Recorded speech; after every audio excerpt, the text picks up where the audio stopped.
السلام عليكم ورحمة الله تعالى وبركاته. عليكم السلام والرحمة والبركة. في ظل الفصل المعروف يعني نقدم لكم يعني أخوكم الشيخ عبد الناصر الفيلاري. طبعا في ظل الفصل المعروف عندنا الموضوع نتاع اليوم زواج بكري مع ذروك مع زواج اليوم.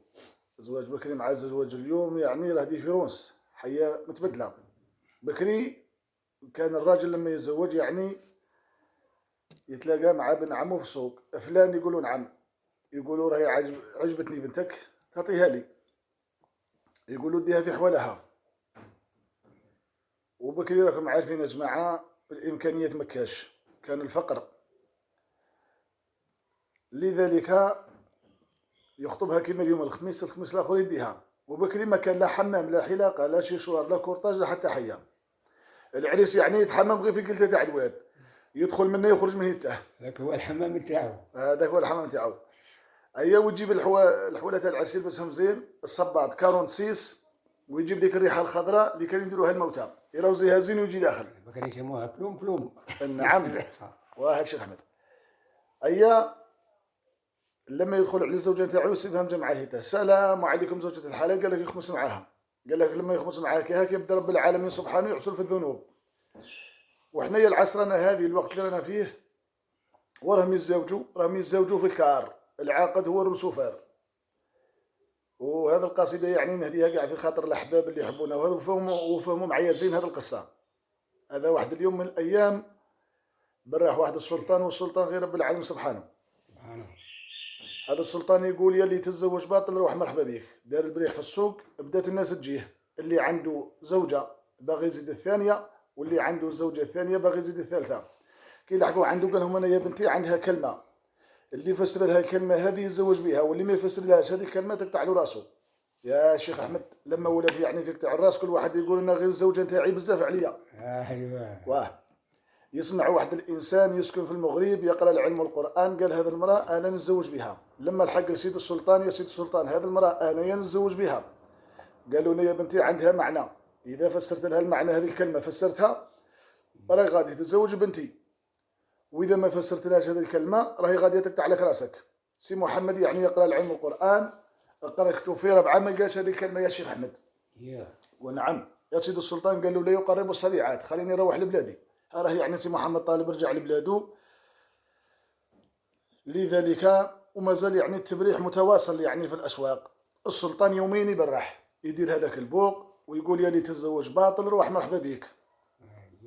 كاين واحد الانسان يعني فقير الحال، دي دعوته خير من ميمته، مرافق بميمته، يسرح غير عند الناس. وقالت له يا مي، قالها يا ميمتي ادعي لي ربي. وغدوه قالها راني مصوق ان شاء الله بحول الله للسوق. قالت له روح للسوق يا وليدي ان شاء الله راك تربح. قالها راني داير واحده صالحه في بالي يا ميمتي، حاجه تاع خير باغي نقضيها. قالت له يا ولدي هذا الحاجه تاع الخير اذا كان فيها الخير راهي ان شاء الله، قالت له كيما اللقمه الفم، واذا كان فيها الشر ربي بعدها عليك. الصنتوا يا جماعه يعني دعوه الوالدين توصل ودعوه الشر تحصل له. ربي ان شاء الله يرضي يعين الوالدين ان شاء الله. الاقرع هذا يا امه رسول الله يعني راه تمشى للسوق على بركه الله حتى تسمع السيد السلطان يبرح يا اللي تتزوج باطل اروح مرحبا بك. الاقرع من يسمع الزواج باطل الشيخ احمد ويحط كاتريان. وصل عند سيد السلطان، يا سيد السلطان هذه المراه، قال له انا نتزوج بها. قال له مرحبا بك، كي سماك الله؟ قال له يسموني احمد. يا احمد قد راهي في عمرك؟ قال له عندي 35 عام. ماشي انا ماشي. لا ما كتبت والو، رانا مثال. عندك 35 في السن نتاعك؟ قال له نعم.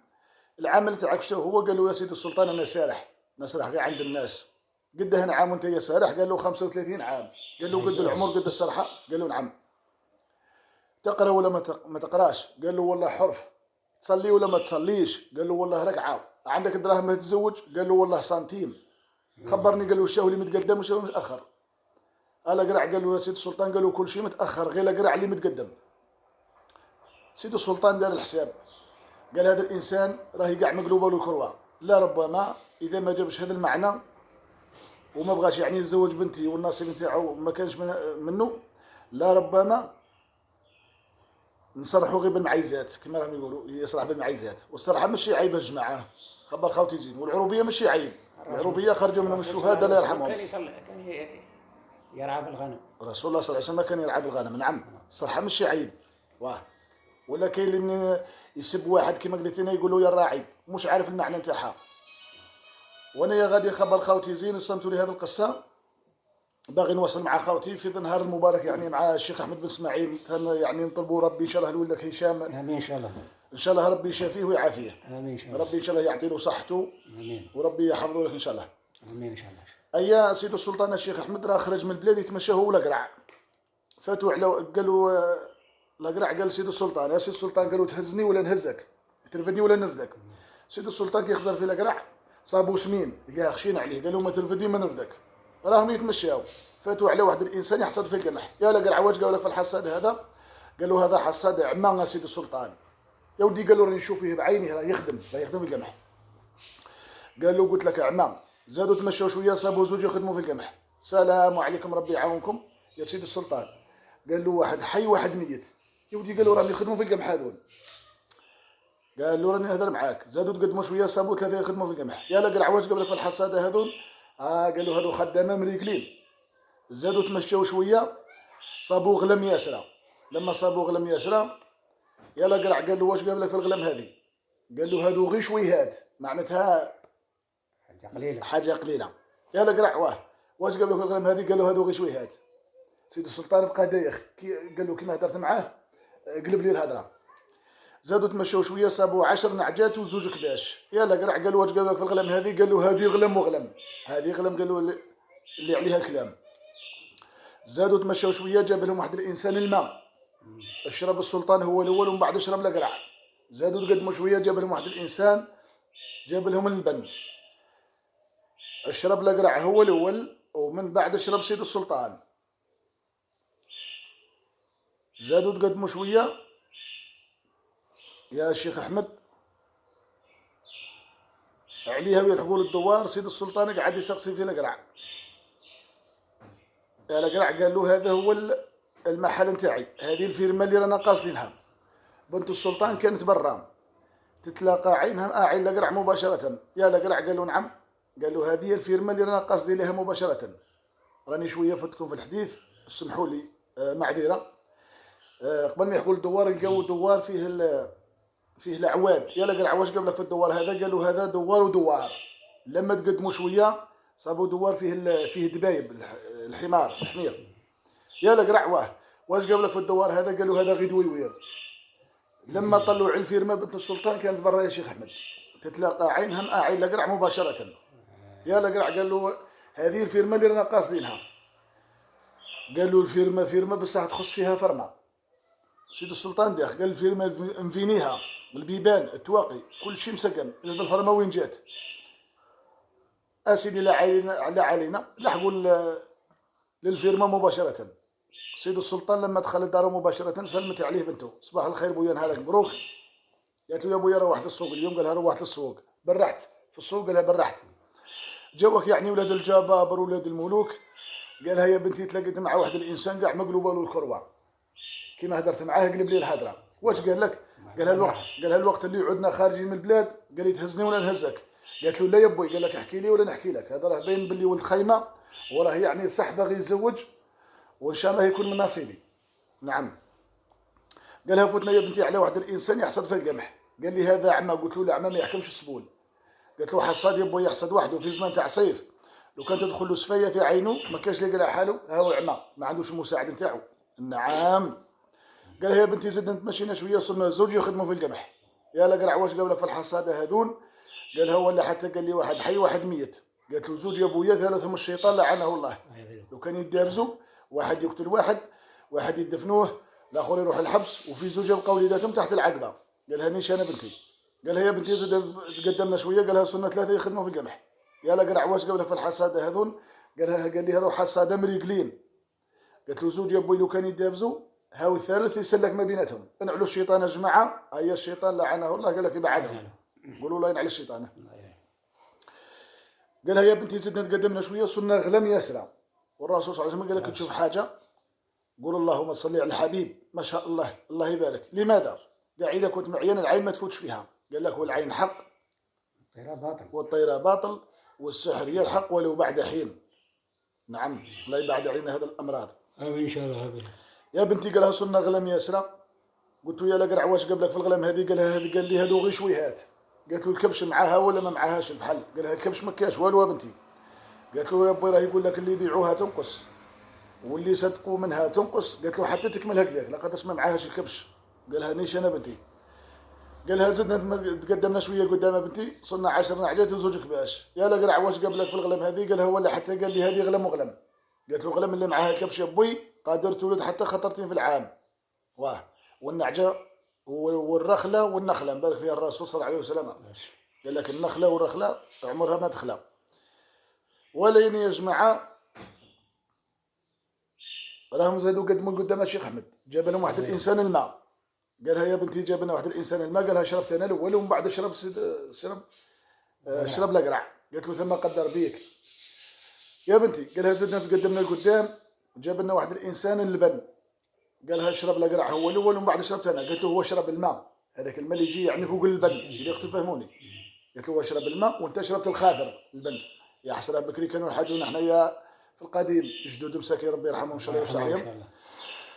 كانت تقول لك يا ولدي راني حاجيتك 3 وقوف والرابع منسوف والخامس يضرب ويشوف للشوفوا اذا كان محسوب رابط ولا لا. يا حسره راحت السنين الخير راحت. ربي ان شاء الله يرد لنا الساعه بالخير يا شيخ احمد.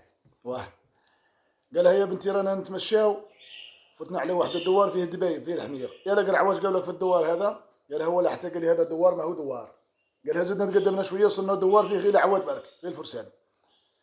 يا بنتي قلت له واش قبلك في الدوار هذا؟ قال لي هذا دوار ودوار. قالت له يا بوي انت يا الخيان لما يخونوا لك الغلم قالت له ما تروحش فوق العود فوق الحمار تروح فوق العود بعد تحكم الخيان.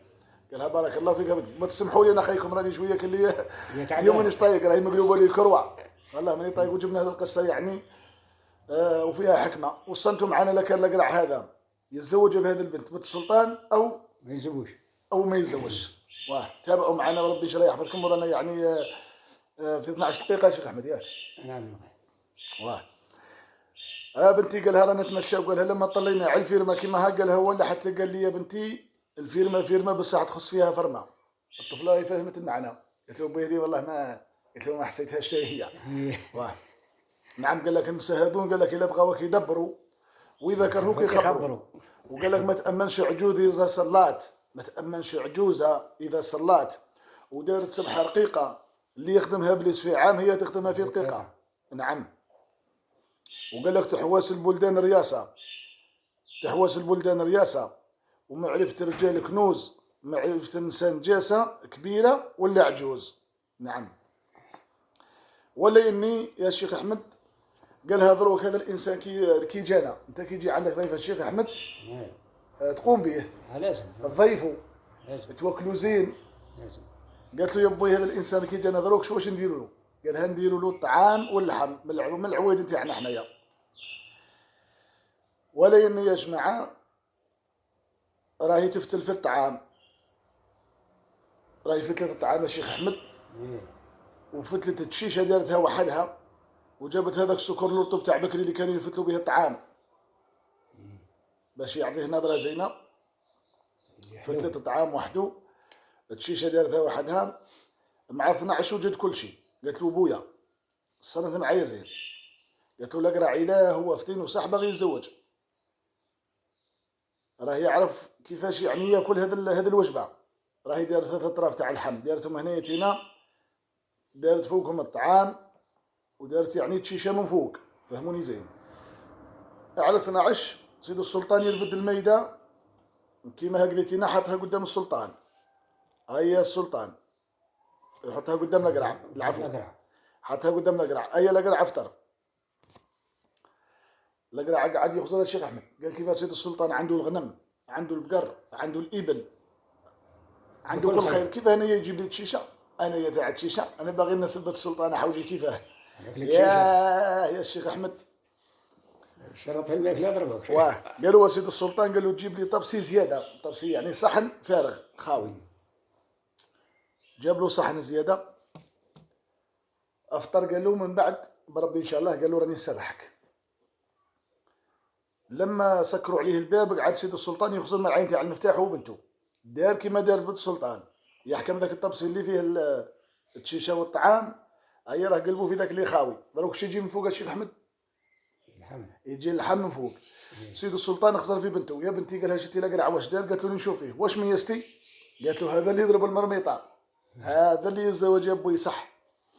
سيد الأقرع هذا كلا زوج مغارف أو 3 مغارف. تفكر واحد الكلمة قالها عبد الرحمن المجذوب رحمة الله عليه، قال ما ناكلش عولة المنة، إذا ما ناكلش عولة المنة لو ولا القوت بالدينار، إذا عاد الذل يدخل الجنة أنا يروح بحرمتي للنار. فهموا الحكم، اقراوا يا جماعة اقراوا.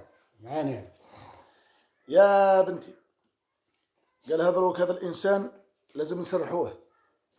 والنساء هذو جماعة يقول لك المرأة يخطبوها 100 يديها واحد، وكاين مفتاح يفتح 100 باب، وكاين مفتاح ما يفتحش باب. كاين مفتاح واحد يفتح 100 باب. وصلتم معايا زين؟ ولا يني قالت له يا بوي هذا الانسان كي جانا دروك رانا باغي نشوفو الا كان يعني صح باغي يتزوج، وهما كاين 10 5 ولاد الجبابر و5 ولاد الملوك، كل واحد عاشق في بنت السلطان باغي يتزوج بها. كل واحد يعني شرطت عليه بنت السلطان، كل واحد يجيب خروف يذبحوا يسلخوا، واللي فصل اللحم هذاك اللي يتزوج بنت السلطان. ايا الأقرع هذا وش يدير يا شيخ احمد؟ جاب جدي صغير ذبحوه وفصل اللحم. واش دار الزلوفه هنا يتينا، اقلع الدواره كما نقولوا حنا الدواره، حط فوقها الزليف وحط اللي يعني الخراع مع القلب، وحط الريه مع الطابق، فهموني زين، وحط العين فوق الكبده. بنت السلطان راهي تدور مع ابيها، راهم يشوفوا يعني الولاد الملوك ولاد الجبابر كل واحد كيف ذبح، كل واحد كيف سلخ. ولا يني هي لما لحقت عند الأقرع هذه تبسمت، قالت له يا بوي هذا تفصلت على اللحم نتاعي انا، هذا اللي يتزوج بيا. سيدو السلطان كان اللي ما عجبوش الحال، قال له راك داير الخراع مع القلب، وداير العين فوق الكبده، وراك يعني داير الريه مع الطابق، وداير الخراع مع القلب، واش داير الحيه والكبده يعني فوقها العين. قال له سيد السلطان هذا هو التقسيم نتاعي انا قال له نفصل اللحم كيما هكذا. بنت السلطان يعني الشيخ احمد عجبها الحال، قالت له يا بوي هذا التفصيل نتاعي، هذا اللي نتزوج به، وهذا الزوج نتاعي. قال له سيد السلطان، قال له لي قد فهمني، راك داير الكبده وفوقها العين. قال له يا سيد السلطان وش معناتها؟ راك داير القلب مع الكراع. قال له نقول يا سيد السلطان وني يحب القلب يمشي الكراع يمشي رجل. قال له بارك الله فيك. وراك داير الكبده يعني فوقها العين. قال له يا سيد السلطان كي تمحمح الكبده تبكي العين. وراك داير يعني قال له الطابق يا شيخ، راك داير يعني الريه فوق الطابق. قال له يا شيخ لما يعني تفيض الريه، قال له يجي ذراع بنادم يعني يديه النيف وتديه الغيره على بلاده وعلى وطنه وعلى حرمه وعلى نعم. يا بنتي وزيد قول لي يا الأقرع، وراك يعني داير الكبد، داير الزلوف فوق الدواره. قال له سيد السلطان راني نقول كي تشبع الكرش تقول للراس غني. ايا قال له بالبركه عليك هذا البنت، واصبح يعني متزوج بها، وهذه يعني كل من دعوه الخير الشيخ احمد، والوالدين هما الاساس. في واحد القصيده نقول طيع الوالدين واستحذر منهم، وصايت مولانا الملك الرحمن ما تشفاش كي كانت المهمه تتوحم، وانت راقد في بطنها لا تفطان، 9 اشهر متحزمه بيك وتخدم مستحسن لاباس عنك في الامان. ليله زد فارح بويك والام حجبوا عنك ما يسيدك ريح مكان، ياك تديرك في حجرها وتسلم تسقي لك بحليبها طيب يبنان، مثل العسل والسكر كي تستطعم بارد نعت الثلج في روس الكيفان، كي تبكي في الليل راك تحيرهم وينوضوا بالضوء على رمشة العيان، كي تكبر علاش ترجع تعصيهم يا بنادم، تنسى ذاك الخير يغويك الشيطان، شرع الغدوة راه قدام الحاكم يا ظالم متسلسل بحديد وانت يا عريان، تلحق ذيك الدار وتولينا دم تحكم في كماش ماضي مني بان. الله يسلكنا من دعوة الوالدين والشيخ احمد ان شاء الله ربي يشافي ولده هشام. ايوه السلام عليكم، وفرصة اخرى ان شاء الله بحول الله رانا نسمعوا قصايد جدد يعني مع بعض، وربي يحفظ الجمهور ان شاء الله. بارك الله فيك يا شيخ عبد الناصر على هذه القصة الرائعة، تحسنا بها ويعطيك صحتك ان شاء الله، الله يشافيك ان شاء الله.